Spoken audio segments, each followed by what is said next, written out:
This is A Different Perspective with Kevin Randle. A retired U.S. Lieutenant Colonel, Kevin Randle has been studying UFOs for nearly 50 years.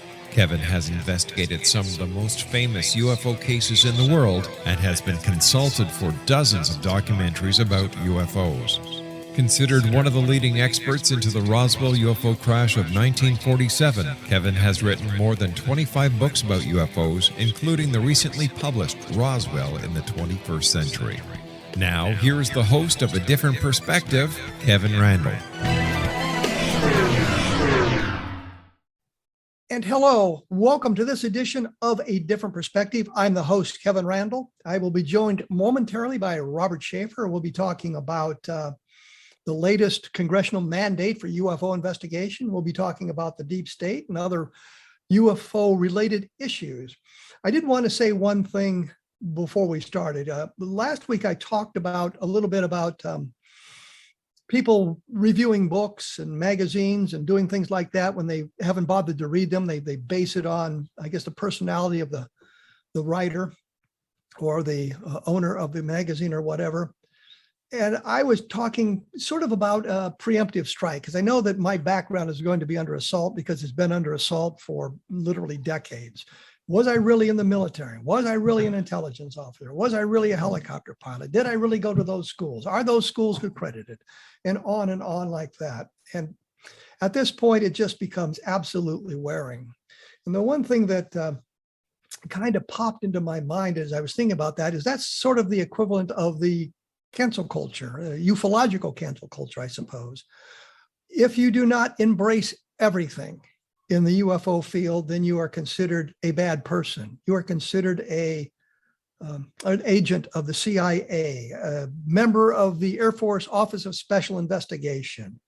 And it doesn't matter which side of the ufological fence you fall on, those allegations are going to be slung at you. I always thought it was kind of funny. You knew you'd made it in the UFO field when they began to accuse you of being CIA. I was once accused of being a member of Hector Quintanella's Project Blue Book. And I'm thinking, how could that be?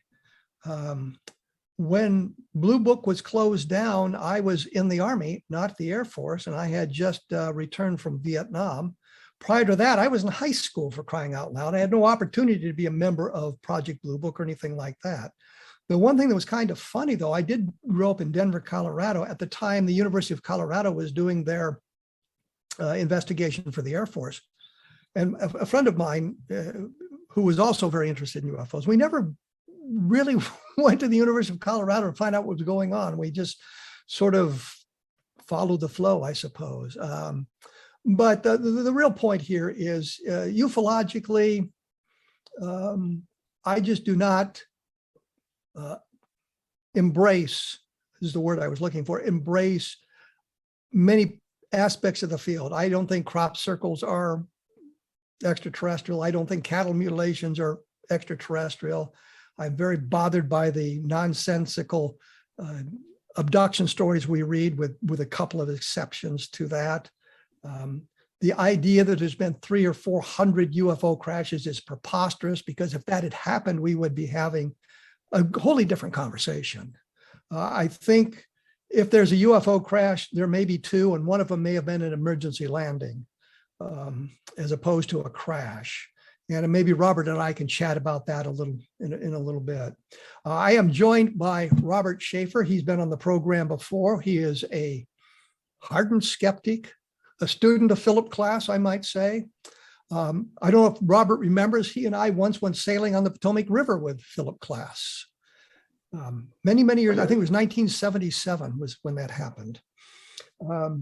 He did found the Skeptics organization there in the San Francisco area. He was a writer and a columnist for the Skeptic magazine and things like that. So we've talked about skepticism and ufology a number of times. So Robert Sheaffer, welcome back to A Different Perspective. Thank you, Kevin. Yes, well, you certainly do have a different perspective than some of these people, huh? And I'm sure I do too. But yeah, I've been accused the whole thing of being CIA and whatever. it was Skeptical Inquirer I wrote for, not as I wrote a column for, not Skeptic, although I did contribute a few articles to Skeptic.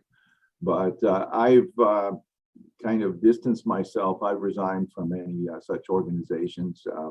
They all got so political to me, you know, and I just can't. I can't see it doing things their way. But you Well, know, the so-called science is, you know, follow the science. Well, what is the science, you know? But anyway.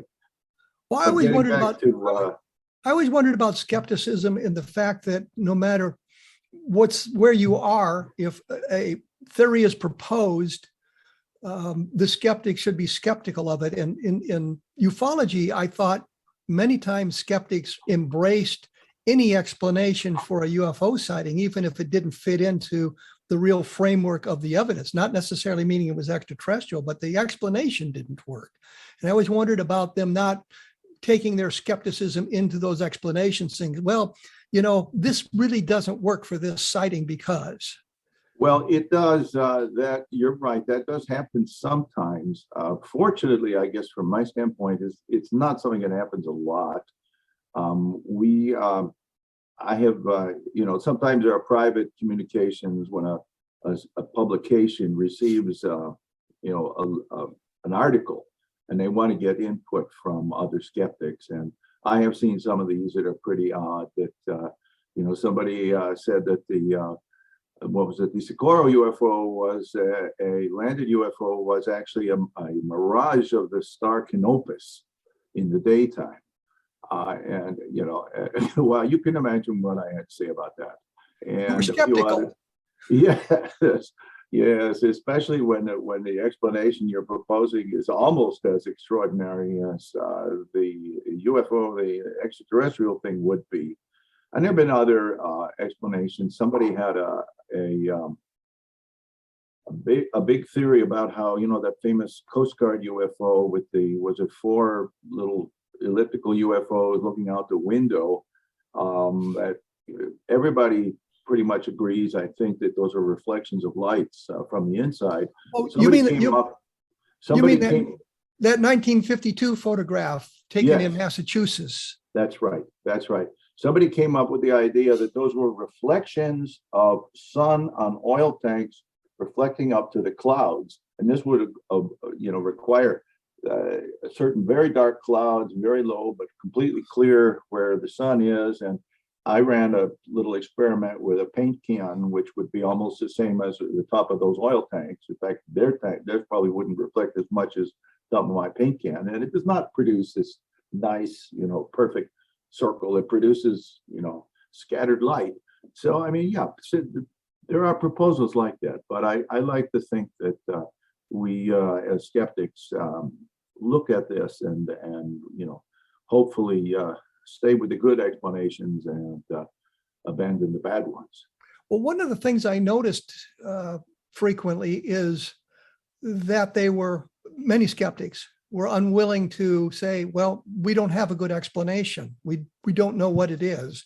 Not meaning that immediately translates into it was extraterrestrial. It means, given the evidence we have, given the circumstances we have, we don't have a good explanation. I always wondered why many of them were loath to suggest that we just don't know, why that would be an answer you couldn't give.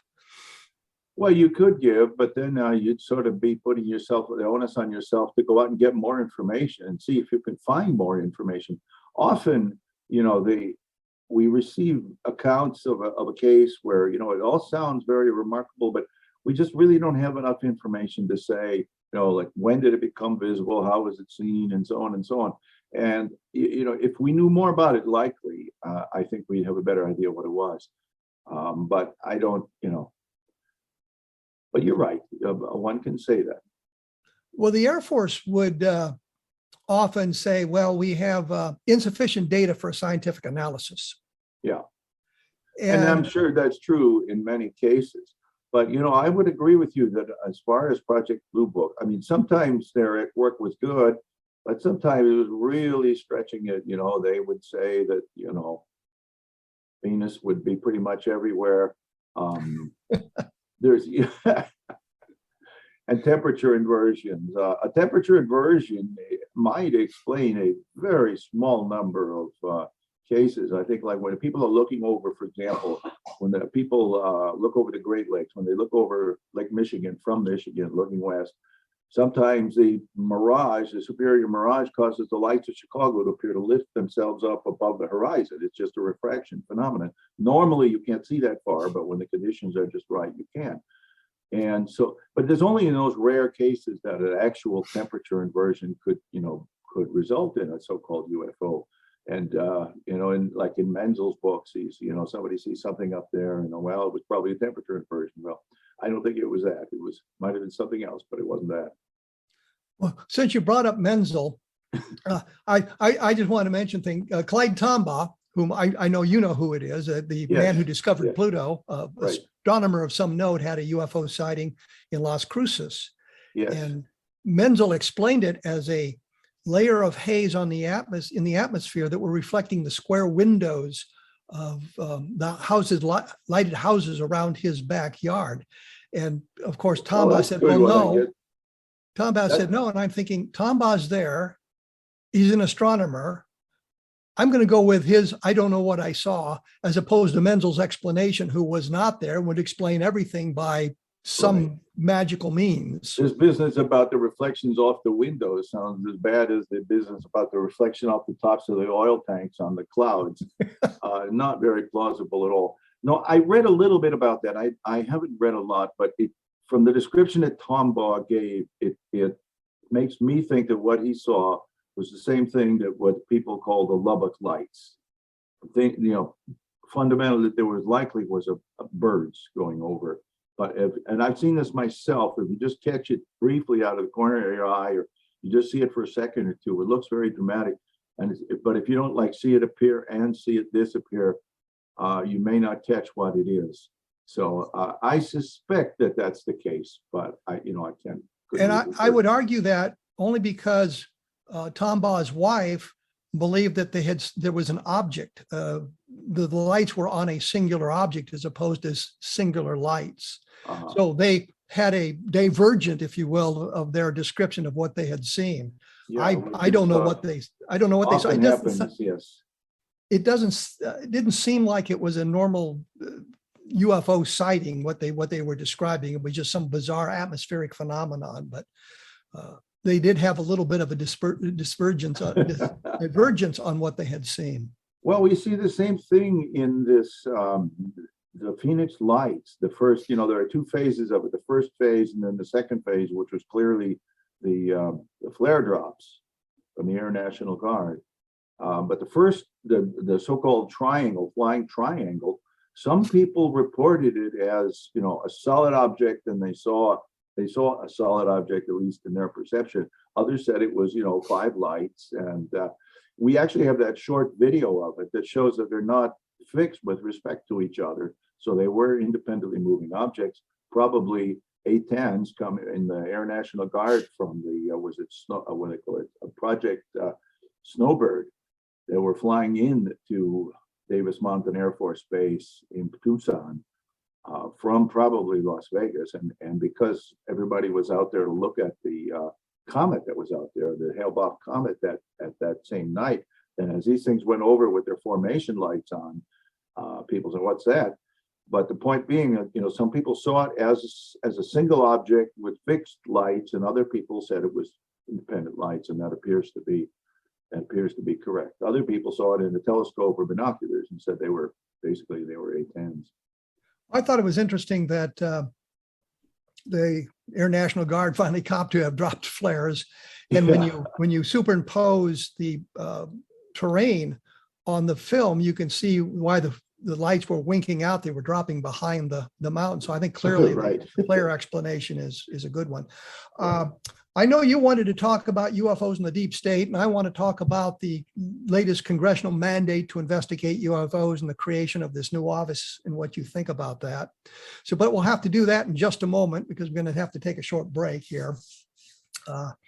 And I do want to mention, for those of you interested, my blog is www.kevinrandle.blogspot.com. And the latest book is called Level Land, which is all about the level land sightings. And I know that's going to excite Robert just no end. I'll promise not to read it then, huh? There you go. There you go. So we will be talking about those topics when we come back. And there's some other fine programs on the X Zone Broadcast Network. Go to XZBN and take a look at the program listings, and you'll find something that'll excite you. We will be back right after this, so please stick around.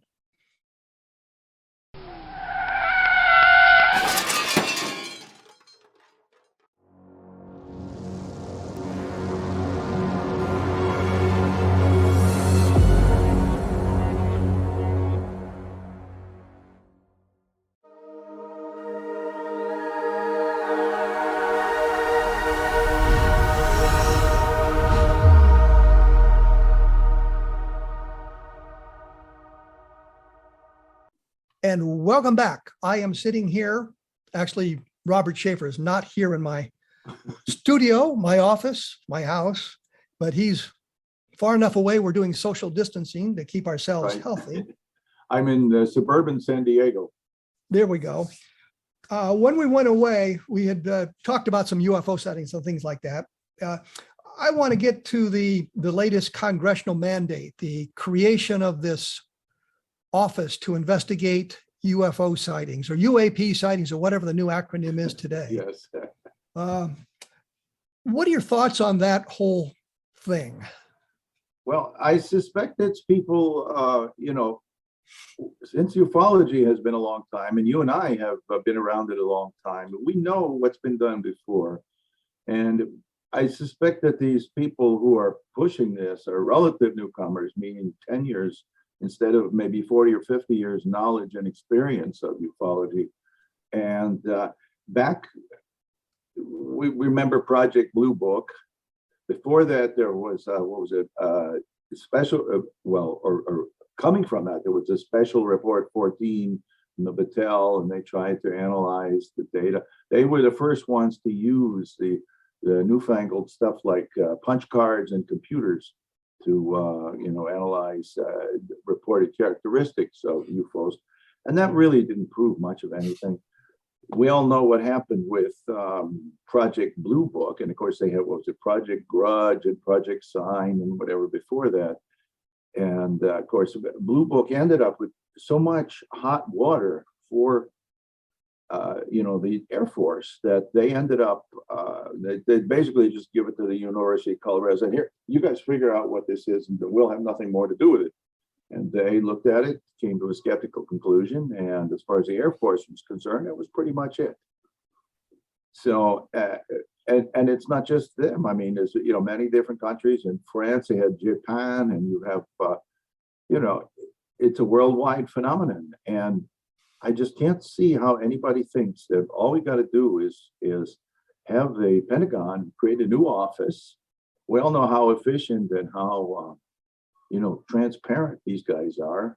Not that is, and they're just going to get themselves in all kinds of trouble because sooner or later, when they make their report, they may say, well, we had so many sightings and whatever the number is, and here's the percentage we couldn't explain. And then the people will say, what, you couldn't explain it? Why? Oh, there must be aliens. It's just going to be this whole Project Blue Book thing over and over again. You remember what the kind of flack that the Air Force was getting over that. And then finally, this the whole University of Colorado thing would just get this out of here, give it to somebody else. Now they're taking it out again. And I'm sure that 5 years or 10 years from now, they'll be regretting it.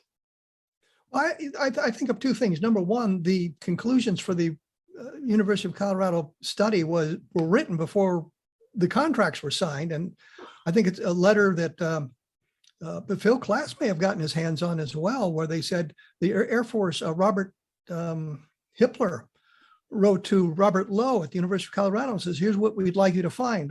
There's no national security implication. The Air Force has done a good job and nothing can be learned by further study. And we should stop the whole thing. And that's exactly what the Condon Committee concluded.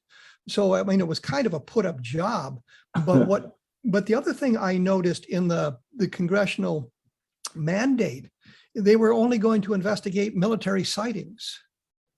And how transparent can you be? Because you can drop the umbrella of national security over any of that stuff. Say, well, we can't talk about that setting because there's national security implications. Right, exactly.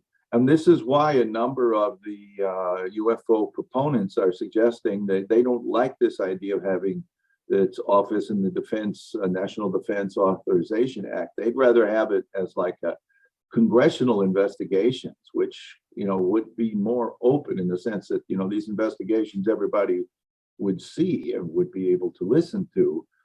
But the point is, that's not new either. There were, what, 2 series? Was there one in the House and one in the Senate? Something like that back in the 60s. And they were basically inconclusive. Got a bunch of people in there to testify. You got Hynek, and was Friedman, I think, was in on that. And, you know, all the major ufologists at the time. And it still didn't settle anything. It didn't, you know, nothing new was learned. We didn't know any more about UFOs after that than we did before. So I'm thinking that this is just deja vu from people who really don't know the history of UFOs and UFO investigations very well, and that nothing good in the sense of new information or something we didn't know is going to come from it. And I suspect after a couple of years, you know, the government is going to be like, oh my God, how did we get into this? I always think of this as Twining 2.0. You remember Twining's letter from September of 1947, where he said the phenomena is something real, not illusionary and fictitious, and we should do an investigation, and it should be a priority investigation, and it should have a security clearance and that sort of thing. And this is what strikes me as going on today. They're saying the same thing. Well, it's something that's real, and we've got to investigate it. Clearly, there are sightings. That's something real. Doesn't mean it's extraterrestrial, as some people have. I think gone with the Navy said, well, these were real cockpit recordings, meaning that they were real alien spacecraft. And it doesn't mean that at all. It just means the video really came from the Navy. Right. But they look at this stuff and they think they're going to go somewhere else. But we're in the same place we were in September of 1947. We're going to start a new investigation. It's going to be in the intelligence function, the intelligence operations in the Pentagon. And I think the Director of National Intelligence is involved. And yet they also said, and we're going to investigate military sightings. So a really great sighting by civilians would be ignored because they couldn't control the information. They say, well, that's not part of our purview. We're dealing with these military sightings. So I think it's basically a big put up job for some bizarre reason. Right. It's hard to see how anything good might come of that. But you know, on the other hand, if the military started started investigating everybody's sightings from everywhere, then that would, in essence, sort of create the perception that somebody, you know, in the government is responsible for explaining these things. So if you go out and see something that's flying and it's a kite or whatever, but you think it's an alien spacecraft, and then you report this to the military, then the military has to investigate and find out if you saw a kite or something. I mean, this could just grow would grow exponentially. So in that sense, they have to do this way. Well, I think you can set up criterion that would eliminate the kite flying. I've always said, if you've got an airplane flying at night and the guy's got his landing light on and you go out to let your cat in at 3 o'clock in the morning and you see the thing flying over and the wind is blowing the wrong direction and all you see is a bright light crossing the sky, there's absolutely no way that the military or anybody's going to be able to solve that sighting. It's just a bright light in the sky seeing at 3 o'clock in the morning. And if it's a private plane and he's flying under VFR rules, there's no record of it.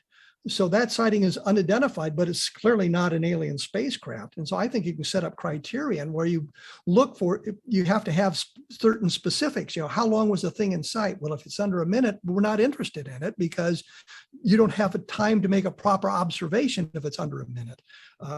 You know, are there more than one witness? If there's multiple witnesses, then you've got something better to go on. You have not just a single perspective, but dare I say it, a lot of different perspectives.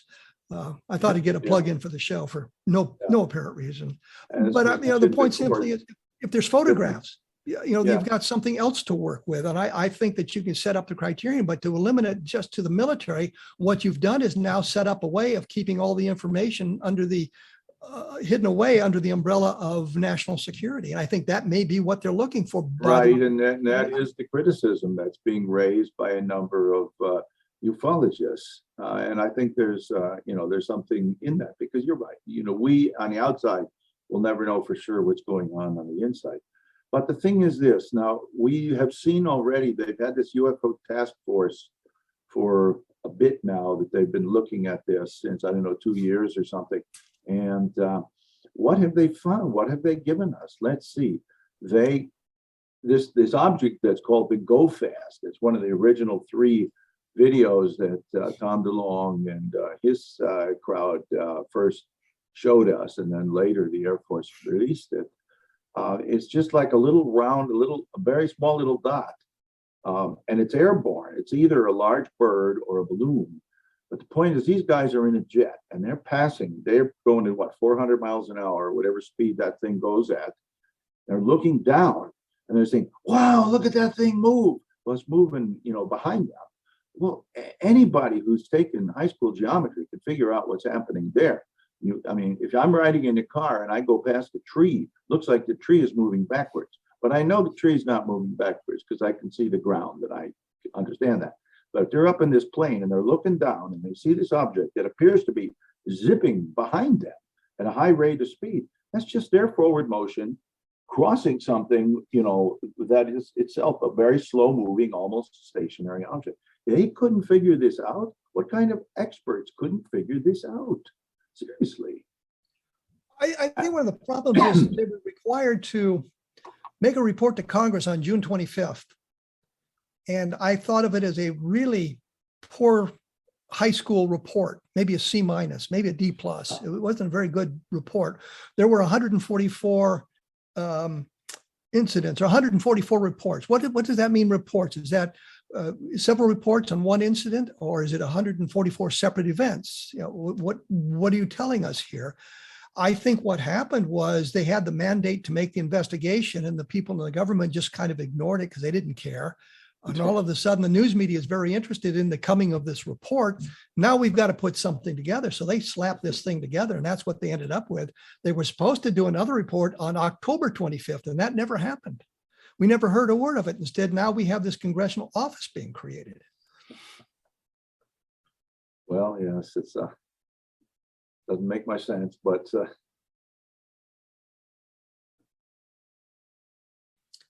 well, I was wondering if you had any thoughts about the operation of this might being, or let me rephrase my question here. I kind of got ahead of myself, and I know I'm running short on time. We'll have to come back to this. But I have postulated in a book cleverly called UFOs in the Deep State that there was a manipulation of the data, whatever that data may be. Well, let me put it this way. Do you believe that there's a deep state or a shadow government, something like that operating? What is your opinion on that? Depends on your definition.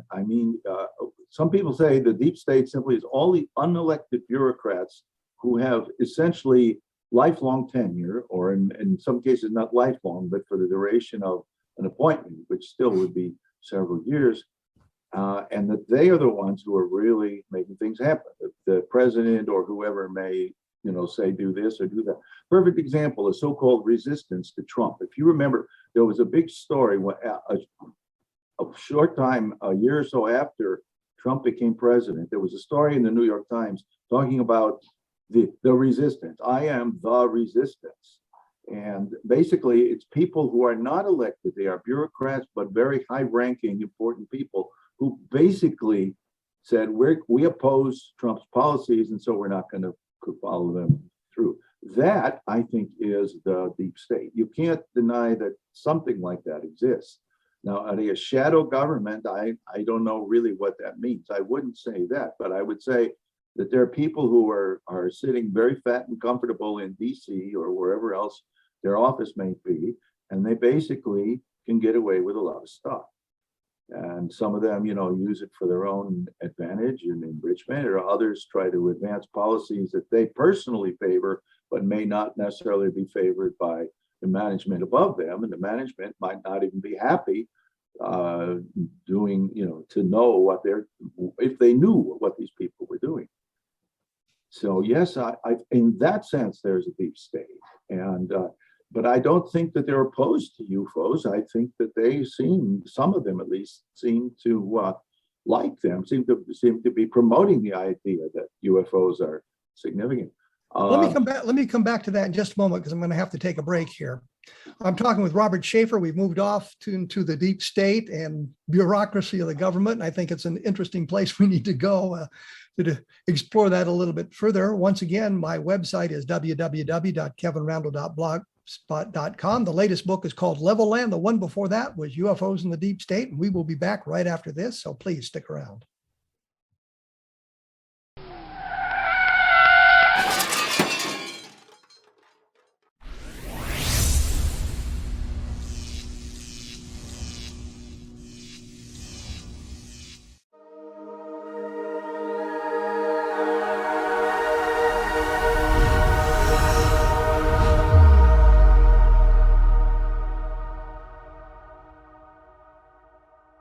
I am back with Robert Sheaffer. We are practicing social distancing for apparently no good reason whatsoever. That's just my opinion, and I've put it out there for cancel culture to come after me now. When we went away, we were kind of talking about the deep state, and I mentioned my book, UFOs in the Deep State, and the postulation there was, and I don't know if you know this history or not, Robert, but back in the 1930s, once FDR was elected, there was a group of individuals, industrialists, maybe conservatives, who tried to get a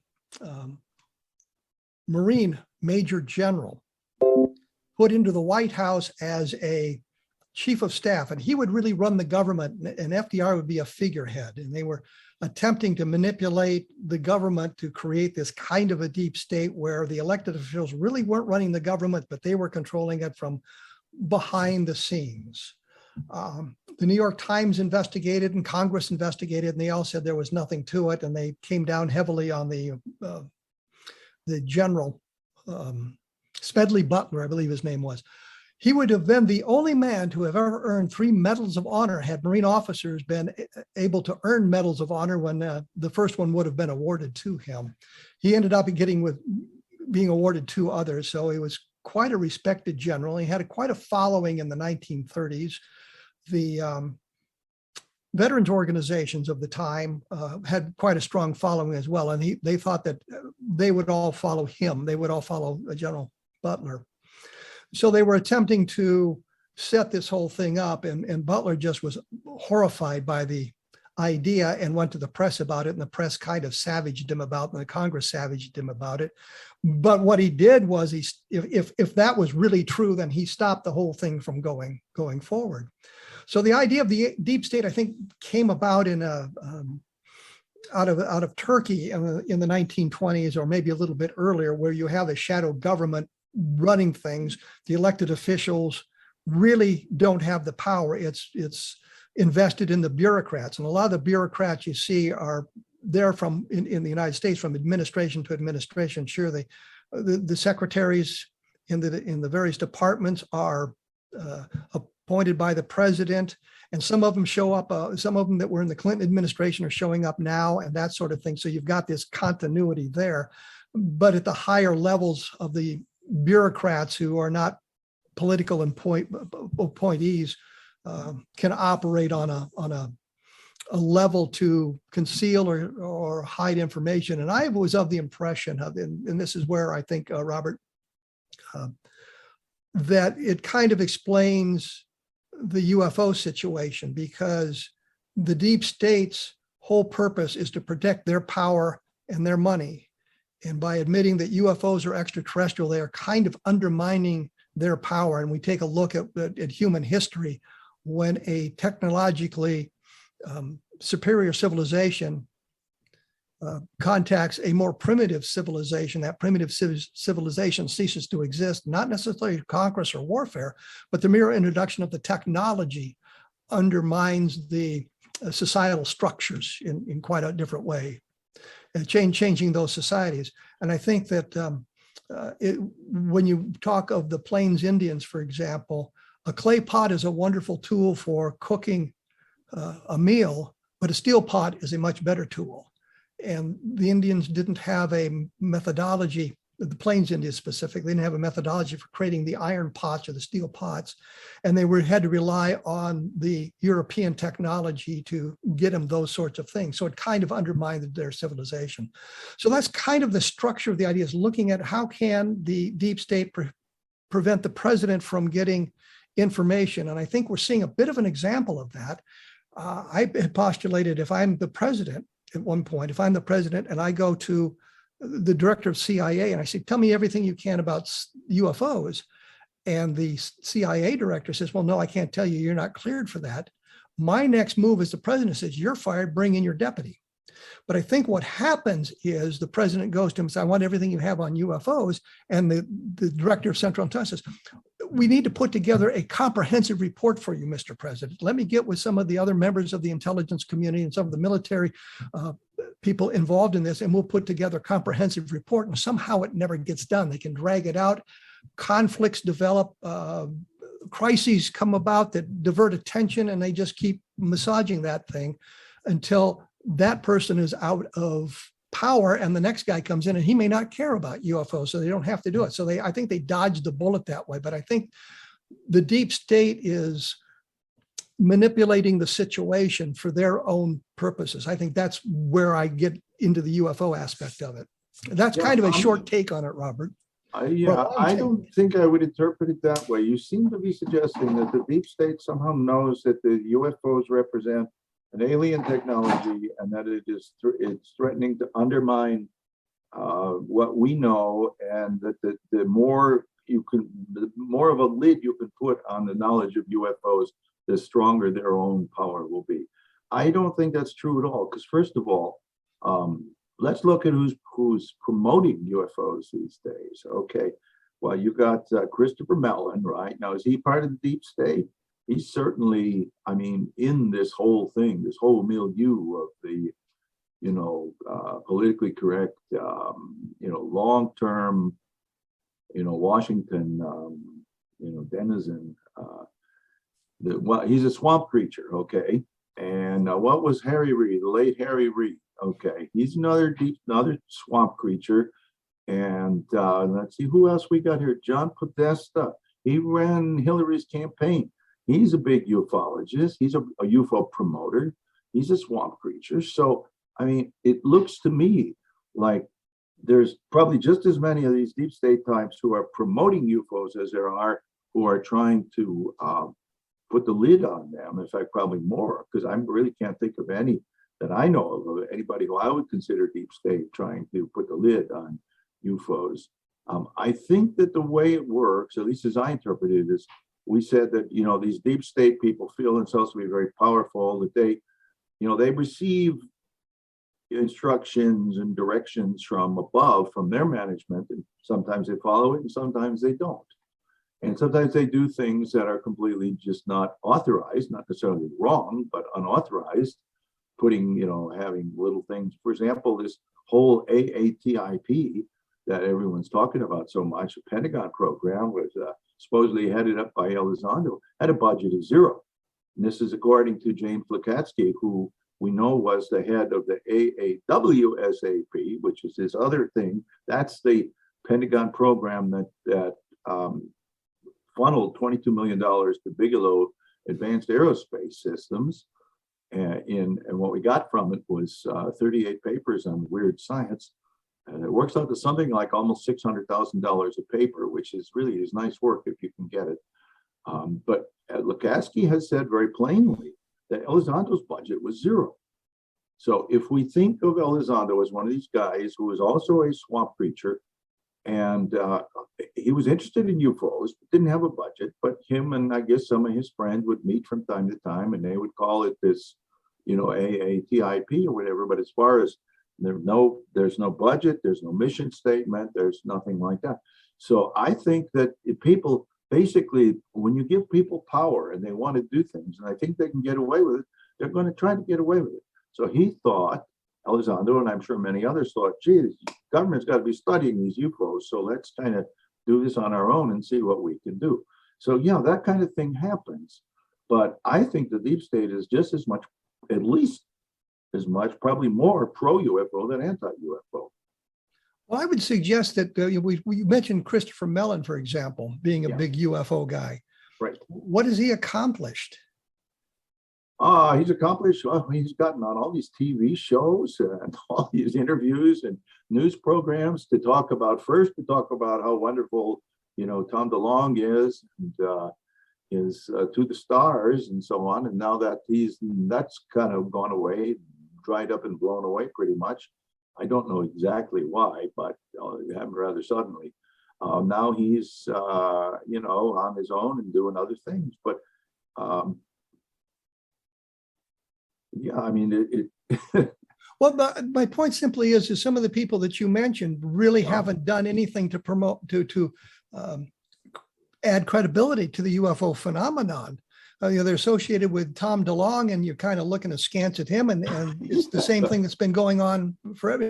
Let's kind of be dismissive of the whole UFO phenomenon. And I don't think Christopher Mellon has done much good, but he's done a great job of promoting himself. But you could say the same that's thing. what I'm getting at. Not just promoting himself, but his idea of ufology and what research and investigations should be done.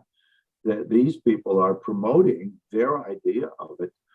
So the question, I don't think, is, is his research any good? Is his analysis any good? He's not doing research or analysis. He's basically promoting, as all these other people who are, and affiliated with, Bigelow has got a lot of money, and he's into far out stuff, not just UFOs, but survival of after death and so on.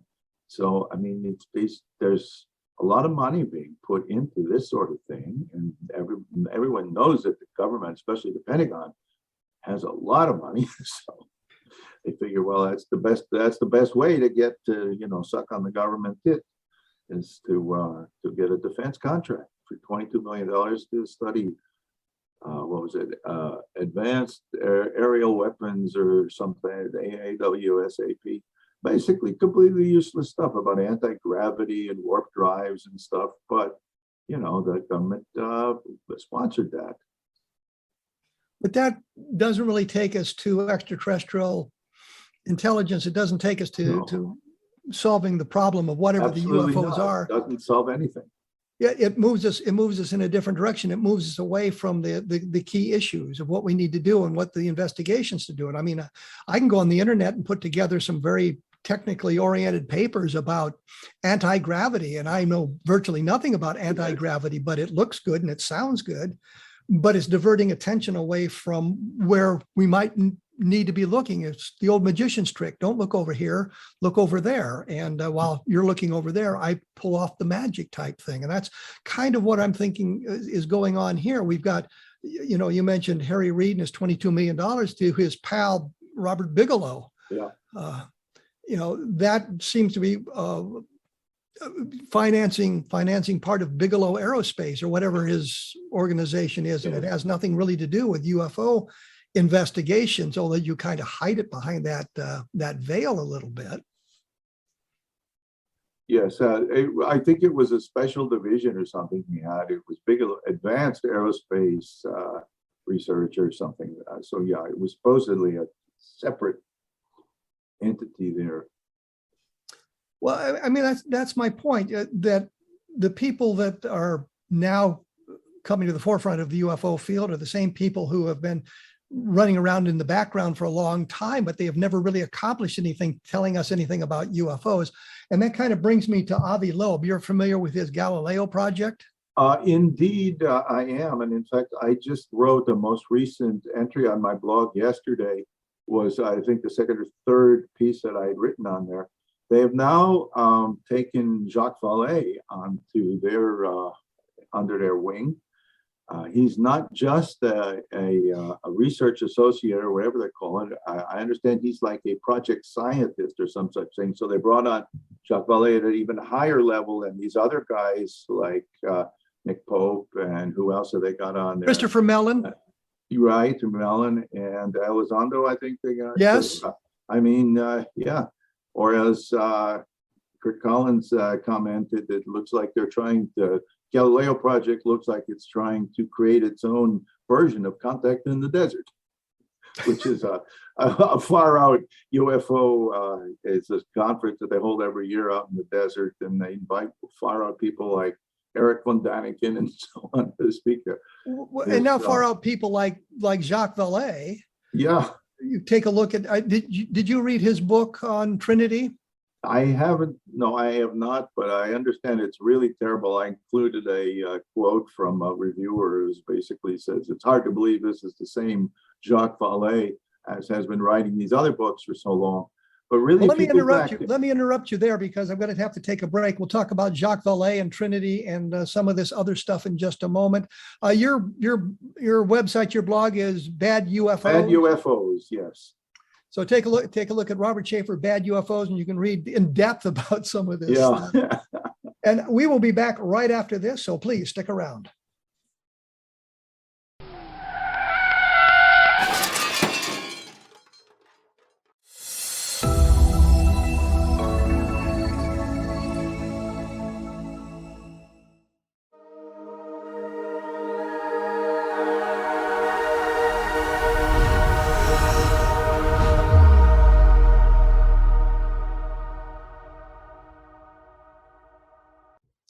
We are back.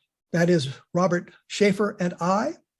We are talking about UFOs, and we were talking about Avi Loeb's Galileo project and the recent acquisition of Jacques Vallée. You had not read Vallée's book.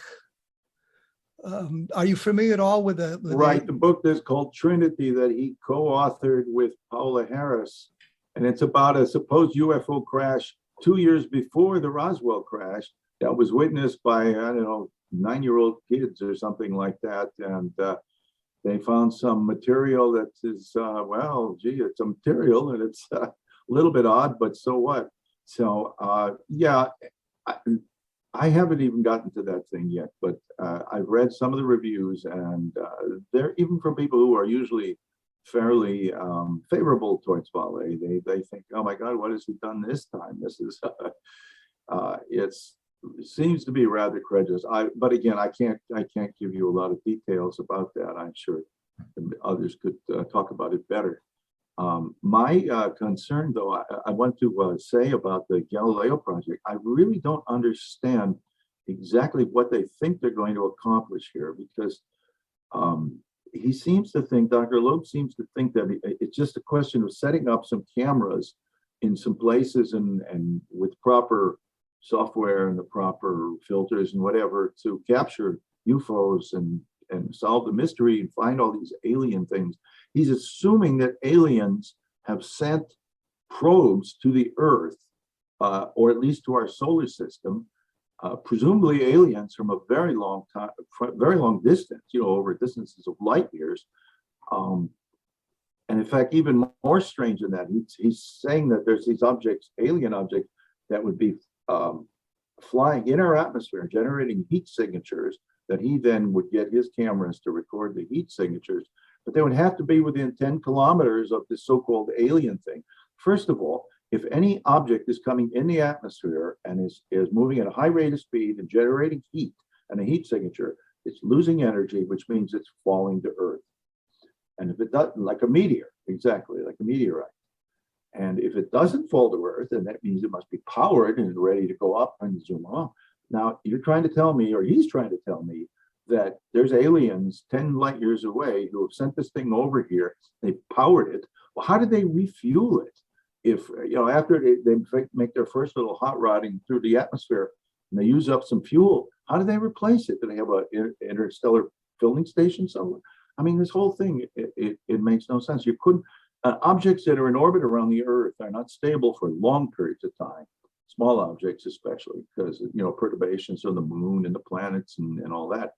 And they wouldn't be usable over, shall we say, geologic times. We would have to assume if the aliens are a long ways away in their own solar system, they would have to send something here that needs zero maintenance, like the Maytag repairman who's just sitting and being bored. This thing would have to work for thousands of years, millions of years unattended. I think that's the point. This proposal makes no sense to look for something that couldn't possibly exist. having talked to him a couple of times about this and have interviewed him on the program, so I have a little bit feel for what he's going. His idea is that an alien civilization may have sent out just literally hundreds or thousands of these probes, not necessarily directed toward our solar system, but throughout the galaxy in a search for other intelligences. And the idea is it wouldn't be necessarily getting near Earth. He wanted to remove, and this is what kind of trips me up. He wanted to remove the human element from the observation. So these stations he's setting up, these telescopes, would be gathering the data through the computer programs that they've arranged without the human interpretation of it. I had suggested that it might be beneficial to look at the history of ufology to see where it's gone. And Exactly. There are things that were done. The idea for the green fireballs and the investigation of them, for example, I think would be useful for him to understand how that operated and what the mistakes were. 1950. And that would eliminate some of that problem. But he's looking for things that he's looking up into outer space, not necessarily on things that are coming to Earth, but passing by Earth at slow speed. He wrote in the Scientific American piece, and I quote that in my recent blog piece, he was talking about objects, alien objects that are maneuvering inside the Earth's atmosphere. But that's part of what that's not everything he's looking for. But you're right. He's also looking at things that might be out in our solar system.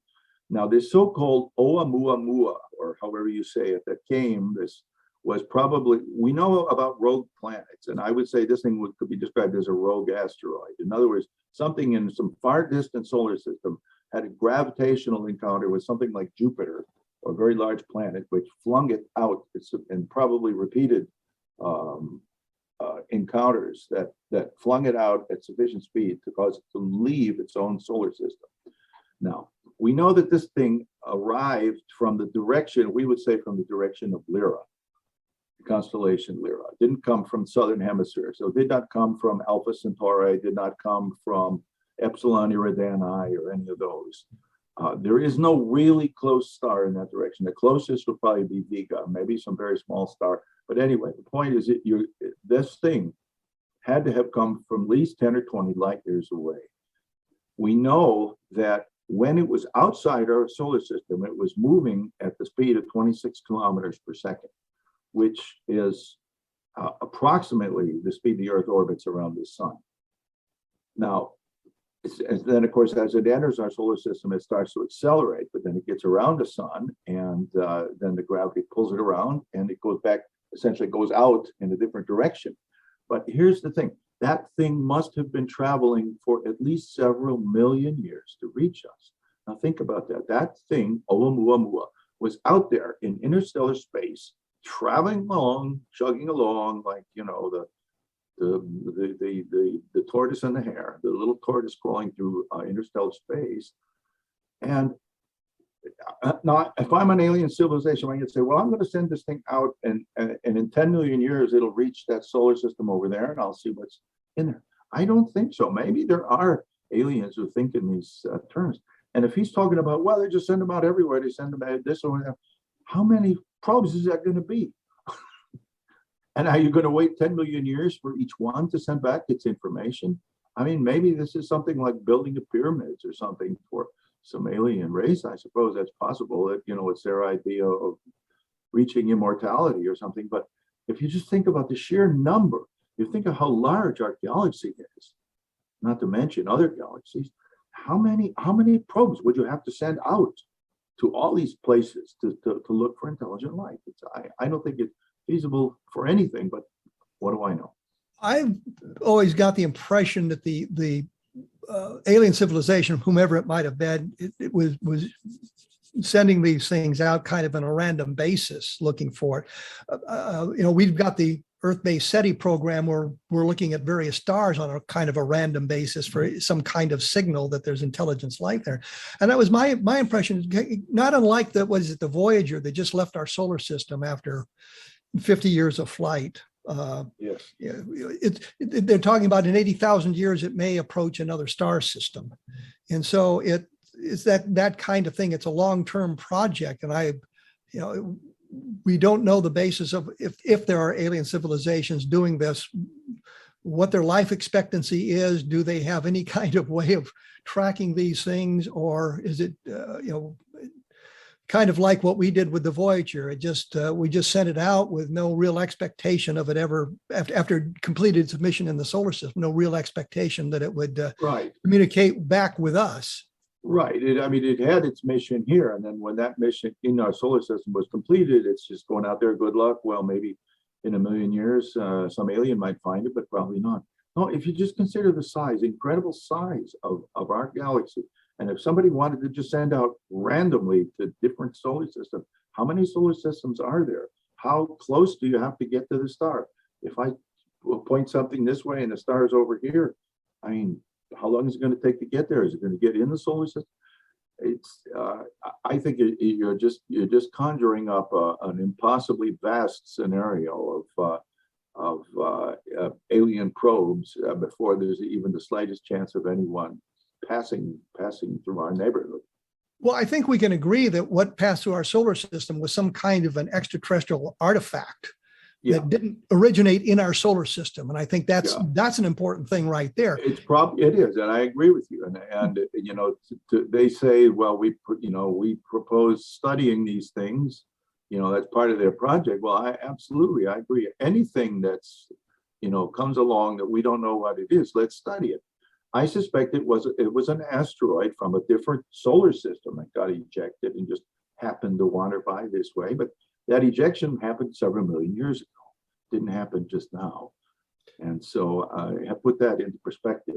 Maybe there's an alien headquarters somewhere where they're just listening for millions of years to say, well, did this probe come up with anything yet? Did this probe get anywhere yet? I don't think so. But it's an interesting thought. I understand what you're saying, and I understand the distances as well. If you don't have some way of moving beyond light speed, you've kind of limited what you can do. And clearly, these things weren't moving anywhere near light speed. So this thing was moving at 26 kilometers per second. Yeah, precisely. Space, which is hundreds of thousands, if not millions of years between solar systems. And I think that Dr. Loeb understood it took at least hundreds of thousands of years to get here. It did at the very least. Yeah, at the very least. So it was interesting that he got the kind of response that he did from people. But then when you look at the ufological aspect of it now, where he's bringing in the ufologists, I just wonder about the credibility of those people. They all have. Most of them have connections back into governments.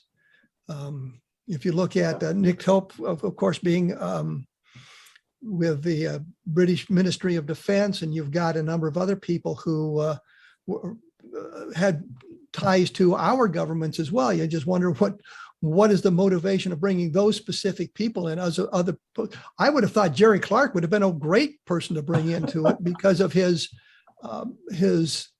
vast knowledge of the history of ufology. Yes. Is he still alive? I think he said the same thing about you. Yeah. No, I haven't heard or seen much of anything about Jerry. I guess he's having a quiet retirement somewhere, I guess. But what do I know? Well, listen, we're out of time here.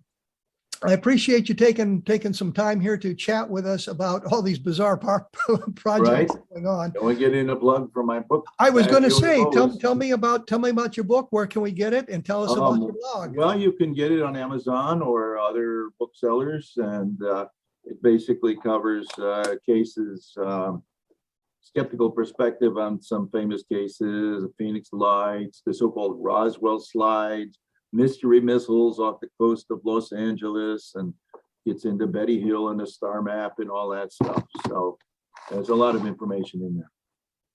And your website once again is Bad UFOs.